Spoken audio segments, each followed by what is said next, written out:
A simple mailbox dispute spirals out of control when a neighbor's vengeful act triggers a chain reaction of shocking events. One woman's thirst for petty revenge unleashes a firestorm of legal consequences, family turmoil, and shattering revelations that leave no one unscathed. The morning started like any other for Emily as she stepped outside to retrieve the mail from her familiar blue mailbox. But as she reached in, her hand grasped something foul and slimy, a putrid, reeking mass of garbage that spilled out onto the ground. What the? Emily recoiled in disgust, staring at the mess in disbelief. Rage quickly replaced her shock as she whipped her head around, scanning the quiet, tree-lined street for any sign of the culprit.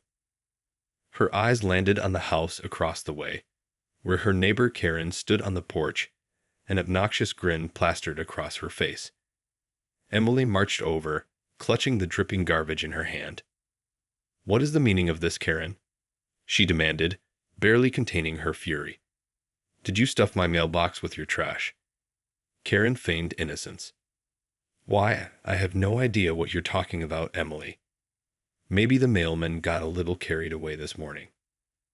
Emily's jaw tightened. "Don't give me that innocent act. I know it was you." She thrust the foul-smelling mess towards Karen. "This is your doing, and you're going to pay for it." Karen let out a haughty laugh. "Pay for it? Please. It's just a little trash. You're overreacting." She waved a dismissive hand. "Besides, you've had it coming after all the trouble you've caused me." Emily felt her blood boil. "Trouble I've caused you? All I've done is ask you politely to trim your hedges because they're blocking my driveway. That's not trouble. That's being a considerate neighbor." "Considerate?" Karen scoffed. "More like a nosy busybody who can't mind her own business." She stepped closer, her eyes narrowing. "Well, now you know how it feels to have your personal space invaded. Maybe next time you'll think twice before sticking your nose where it doesn't belong."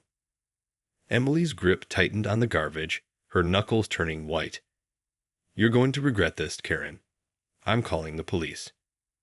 Karen's smug expression faltered for a moment, but she quickly recovered. "Go ahead. They won't be able to do anything. It's just a prank, nothing more." She leaned in, her voice dripping with disdain. "Welcome to the neighborhood, Emily. This is what happens when you mess with me." With that, Karen turned and retreated back into her house, leaving Emily seething with rage and determination. She glared at the closed door, her mind racing with thoughts of revenge. This was war, and she was more than ready to fight. Emily stood in the middle of the street, clutching the foul-smelling garbage, her mind racing with a whirlwind of emotions. Anger, disbelief, and a burning desire for retribution all vied for dominance as she glared at Karen's closed front door. After a moment, Emily turned and hurried back to her own house, her shoes squelching with each step. She burst through the front door, startling her husband, Mark, who was sipping his morning coffee. "Whoa, what's going on?" he asked, his eyes widening at the sight of the dripping mess in her hands. "That witch, Karen, stuffed my mailbox with her trash," Emily exclaimed, her voice shaking with fury. "Can you believe the nerve of that woman?" Mark set down his mug, his brow furrowing with concern. "Are you serious? That's ridiculous. What did you say to her?" "I confronted her about it, and she just laughed in my face." Emily's grip tightened on the garbage bag. "She said it was just a prank, and that I had it coming for being a nosy busybody." Mark's eyes widened. "She admitted to it? Wow, that's bold, even for Karen." He shook his head in disbelief. "What are you going to do?" "I'm going to call the police, that's what," Emily declared, already dialing the number on her phone. "This is illegal, and she needs to be held accountable." As the phone rang, Emily's heart pounded in her chest. After a brief exchange, the dispatcher informed her that an officer would be dispatched to the scene. With a sense of vindication, Emily hung up the phone and turned to Mark. "The police are on their way," she said, her voice tinged with relief. Karen's not going to get away with this. Mark nodded, his expression grim. I hope you're right. That woman has always been trouble, and this could be the final straw. Emily sighed, the adrenaline beginning to wear off. I just can't believe she would stoop so low. I mean, who does that? Someone who's clearly desperate to get back at you, Mark replied, placing a reassuring hand on her shoulder. But don't worry, the authorities will handle this. You did the right thing. Emily nodded, feeling a renewed sense of determination. She would not let Karen's petty revenge go unchecked. This was war, and she was more than ready to fight. The sound of a siren in the distance grew steadily louder, signaling the arrival of the police. Emily watched anxiously through the window as a patrol car pulled up in front of her house, and 2 officers stepped out. She hurried outside to meet them, the bag of garbage still clutched in her hand. Thank you for coming so quickly, she said, her voice laced with urgency. My neighbor, Karen, stuffed my mailbox with trash, and I want to press charges. The officers exchanged a glance, then one of them spoke up. Ma'am, I understand you're upset, but tampering with a mailbox is a federal offense. You'll need to file a report with the U.S. Postal Inspection Service, not the local police. Emily's heart sank. What? Are you serious? She shook her head in disbelief. But she did this intentionally to harass me. Surely, there's something you can do. The other officer stepped forward. I'm afraid not. Mailboxes are considered federal property, so any tampering or vandalism falls under their jurisdiction. We can't take any action on this, but the Postal Inspection Service will definitely want to look into it. Emily felt a wave of frustration wash over her. So you're telling me I have to go through an entirely separate agency just to get this resolved? Isn't there anything you can do to help? The first officer gave her an apologetic shrug. I'm sorry, ma'am, but our hands are tied on this one. The best we can do is provide you with the Postal Inspection Service's contact information so you can file a report. Defeated, Emily reluctantly accepted the business card the officer offered. Thank you, she muttered, her shoulders slumping. As the officers headed back to their patrol car, Emily stared down at the card, her mind racing. This was not the resolution she had hoped for, and the thought of having to navigate yet another bureaucratic process only fueled her anger. With a steely determination, she marched back into the house, slamming the door behind her. Mark, we're going to the post office, she declared, her eyes narrowing. I'm not letting Karen get away with this, no matter how many hoops I have to jump through. Mark looked up, his brow furrowed with concern. Are you sure that's the best approach? Maybe we should just let the authorities handle it. Emily shook her head adamantly. No way. This is personal now. I'm not going to let that woman win. She clutched the garbage-filled bag tighter. It's time to take matters into my own hands.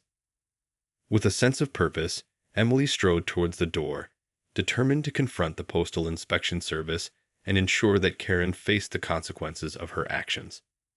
This was a battle she was determined to win, no matter the cost. The post office was bustling with activity as Emily and Mark pushed through the heavy glass doors. Emily gripped the bag of garbage tightly, her knuckles turning white with determination. Approaching the counter, Emily cleared her throat to get the attention of the postal worker. Excuse me, I need to file a report about someone tampering with my mailbox. The worker, a middle-aged woman with a weary expression, looked up from her computer. All right, ma'am. What seems to be the problem? My neighbor, Karen, stuffed my mailbox full of trash, Emily explained, her voice laced with frustration. The police said I need to report it to the Postal Inspection Service. The worker's eyebrows rose slightly. I see. That is a serious offense. She gestured to the bag in Emily's hands. Do you have the evidence with you? Emily nodded and placed the bag on the counter. Yes, right here. I want to make sure Karen is held accountable for this. The worker examined the contents of the bag, her nose wrinkling at the foul odor. This certainly looks like a clear case of mailbox tampering. She reached for a stack of forms. Let me get you the paperwork to file an official report. As the worker busied herself with the paperwork, Emily glanced over at Mark, who stood by her side, offering a supportive nod. Don't worry, he whispered. We're going to make sure Karen pays for this. Emily managed a small, grateful smile, then turned her attention back to the postal worker, who was now handing her a thick stack of forms. All right, here you go, the worker said. Fill these out as thoroughly as possible, and include any photos or other evidence you have. Once you've completed the report, you can submit it to our inspection service division. Emily nodded, already beginning to skim through the forms. Thank you. I'll make sure to get this done right away. Good luck, the worker replied, her expression somber. Mailbox tampering is a serious federal offense, so they'll definitely want to look into this. With a renewed sense of determination, Emily and Mark exited the post office, ready to tackle the daunting task of navigating the bureaucratic system to ensure Karen faced the consequences of her actions. Back at home, Emily and Mark pored over the stack of forms, carefully filling out each section with meticulous detail. They included photographs of the garbage-filled mailbox, as well as a chronology of the events leading up to the incident. As Emily jotted down notes, her brow furrowed in concentration. I can't believe we have to go through all this just to get Karen held accountable, she muttered, her frustration evident. Mark placed a reassuring hand on her shoulder. I know it's a lot of work, but we have to do this the right way. The Postal Inspection Service takes this kind of thing very seriously. Emily sighed heavily. I just hope they act quickly. Karen needs to learn that she can't get away with this kind of petty retaliation. They will, Mark assured her. From what the postal worker said, this is a federal offense. They'll want to investigate it thoroughly. As they continued filling out the forms, Emily's mind raced with thoughts of how she would confront Karen once the authorities got involved. She imagined the look of horror on her neighbor's face when the police showed up at her door, the realization that her little prank had backfired spectacularly. The thought brought a small smile to Emily's lips. Just wait until Karen finds out what's coming her way, she said, her voice laced with a hint of vindication. Mark chuckled, sensing the shift in his wife's demeanor. That's the spirit. Don't let her get away with this. Once the paperwork was complete, Emily carefully placed it in an envelope, ready to be delivered to the Postal Inspection Service. As she sealed it shut, a sense of relief washed over her. All right, it's done, she announced, her voice firm. Now we wait for the cavalry to arrive. Mark gave her a reassuring squeeze on the arm. They'll get to the bottom of this, I'm sure of it. Karen won't know what hit her. Emily nodded, her gaze fixed on the envelope in her hand. This was just the beginning of her battle against her spiteful neighbor, and she was more than ready to see it through to the end. The next few days felt like an eternity as Emily and Mark anxiously waited for a response from the Postal Inspection Service. Each time the doorbell rang, they rushed to answer it, hoping to see a uniformed officer ready to take action against Karen. Finally, on the third day, a knock at the door brought a wave of relief and anticipation. Emily swung the door open to find two stern-faced inspectors standing on her doorstep. Mrs. Thompson. One of the inspectors inquired, his tone authoritative. Yes, that's me, Emily replied, standing up straighter. Please, come in. The inspectors stepped inside, their eyes scanning the room.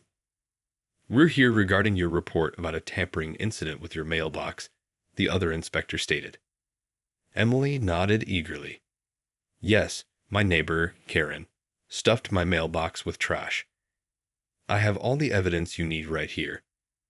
She quickly retrieved the envelope containing the completed forms and photographs. The first inspector took the envelope, his brow furrowing as he examined the contents. This is quite a serious offense.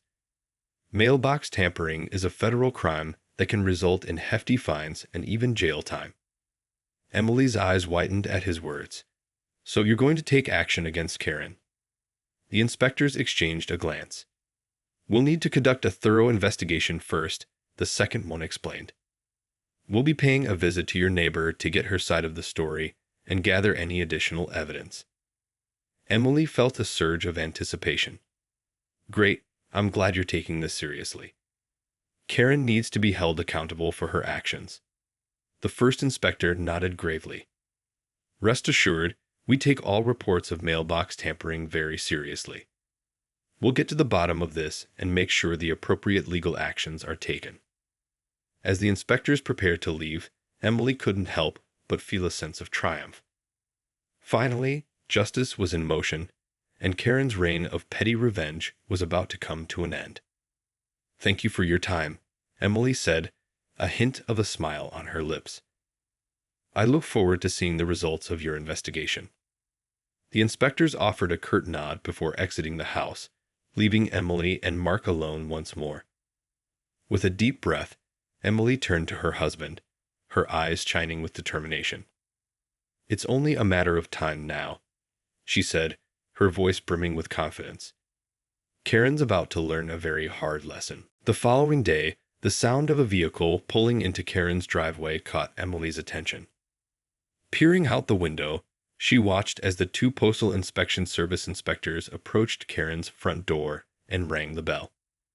Karen answered the door, her expression shifting from surprise to unease as the inspectors identified themselves and asked to speak with her.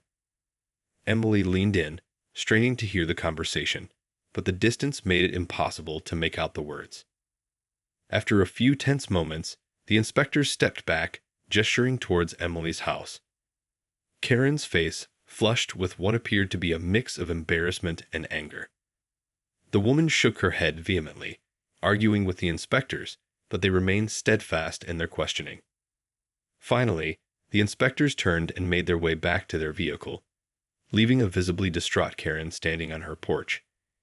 Emily couldn't help but feel a sense of vindication as she watched the scene unfold. "That's right, Karen," she muttered under her breath. "You're in big trouble now."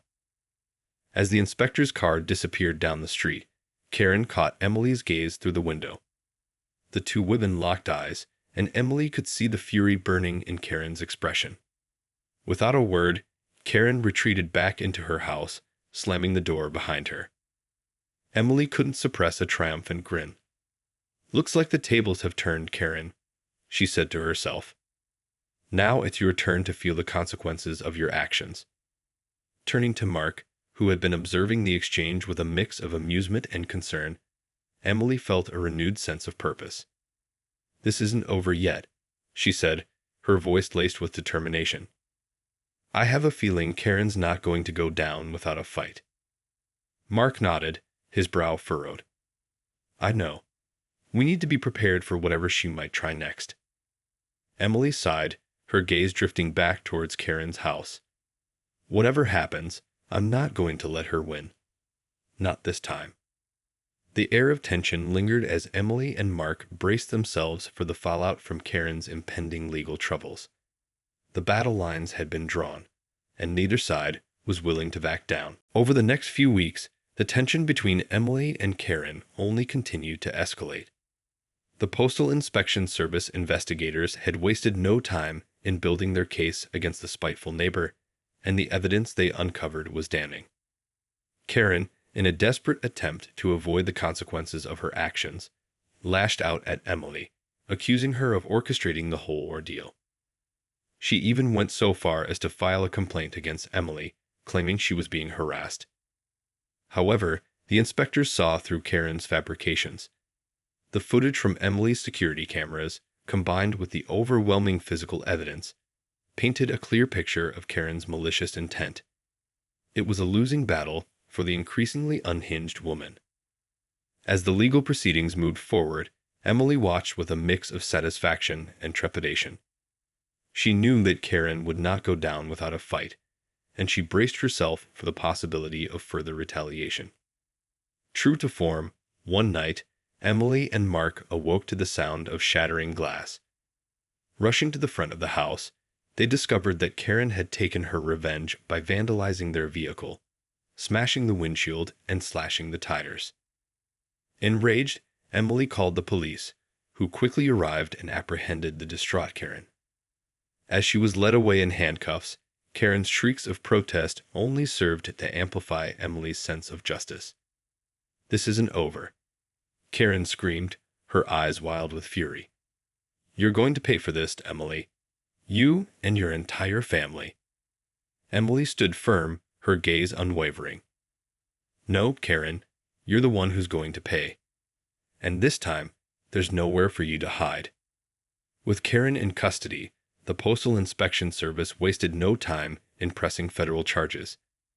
The overwhelming evidence against her left no room for doubt, and the judge imposed a hefty fine and a lengthy prison sentence for the mailbox tampering and subsequent acts of vandalism. As the dust settled, Emily and Mark found themselves reflecting on the tumultuous ordeal. They had weathered the storm, emerging victorious against their spiteful neighbor's relentless campaign of petty revenge. "It's finally over," Emily said, her voice tinged with relief. "Karen won't be causing any more trouble for us." Mark pulled her into a comforting embrace. "You were right to stand your ground, Emily. Justice has been served." Emily nodded, her eyes filled with a newfound sense of confidence. Sometimes you have to fight fire with fire, and in the end, it's the ones who resort to underhanded tactics who get burned the most. As they turned their gaze towards the future, Emily and Mark knew that they had emerged from this ordeal stronger and more resilient than ever before. The lesson they had learned was clear: never underestimate the power of determination and the pursuit of justice, no matter how daunting the challenge may seem.